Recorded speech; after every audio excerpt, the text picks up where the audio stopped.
Packet ଅଟା ଖାଉଥିଲେ ସାବଧାନ। ଆସନ୍ତୁ ଜାଣିବା କ'ଣ। କିଏ ଗହମ କିଣିବ ତାକୁ ଧୋଇ ଶୁଖାଇ ବାଛିବ, ସେପଟେ ତାକୁ ଭଲ ମାର୍କେଟରେ ଅଟା ପ୍ୟାକେଟ୍ କିଣି ଆଣି ବର୍ତ୍ତମାନ ସହରଠୁ ଗାଁ ସବୁଠି ପ୍ୟାକେଟ୍ ଅଟାର ଚଳଣି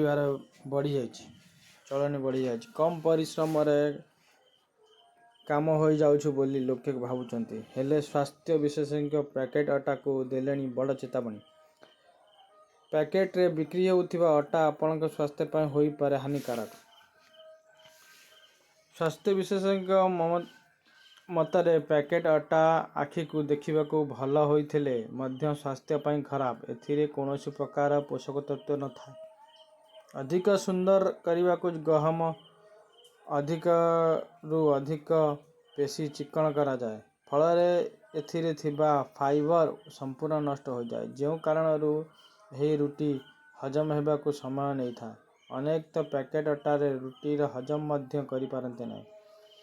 ଏଥିସହ ଅଟାକୁ ଧଳା କରିବାକୁ ଗହମରେ ଅରୁଆ ଚାଉଳ ମିଶାଇ ପେଷାଯାଏ। ଏଥିସହିତ ଏହାକୁ ଅଧିକ ଦିନ ସତେଜ ରଖିବା ପାଇଁ ଏଥିରେ ରାସାୟନିକ ପଦାର୍ଥ ମଧ୍ୟ ବ୍ୟବହାର କରାଯାଏ। ଏହି ଅଟା ଲଗାତାର ଖାଇବା ଫଳରେ ଶରୀରରେ ମେଦବହୁଳତା, ମଧୁମେହ ଓ ହଜମ ସମସ୍ୟା ପରି ନାନା ସମସ୍ୟା ଦେଖାଦିଏ। ତେବେ କେଉଁ ଅଟା ଖାଇବା ଭଲ ସେ ସମ୍ପର୍କରେ ମଧ୍ୟ ଆସନ୍ତୁ ଜାଣିବା। ଅଟା କଳରେ ପେଷାଯାଉଥିବା ବିନା ପ୍ୟାକେଟ୍ର ଅଟାକୁ ଖାଇଲେ କୌଣସି ଅସୁବିଧା ହେବ ନାହିଁ। ଏଥିସହ ଅଟା ପେଷାଇବା ପରେ ସେଥିରେ ଥିବା ଗହମ କିଣିବାକୁ ଅନେକ ବ୍ୟବହାର କରୁଥିବା ବେଳେ ଏହି ଉତ୍ପାଦନ ଶରୀର ପାଇଁ ବହୁତ ଉପଯୋଗୀ ହୋଇଥାଏ। ଭିଡ଼ିଓଟି ଭଲ ଲାଗିଲେ ଲାଇକ୍, ସେୟାର, ସବସ୍କ୍ରାଇବ୍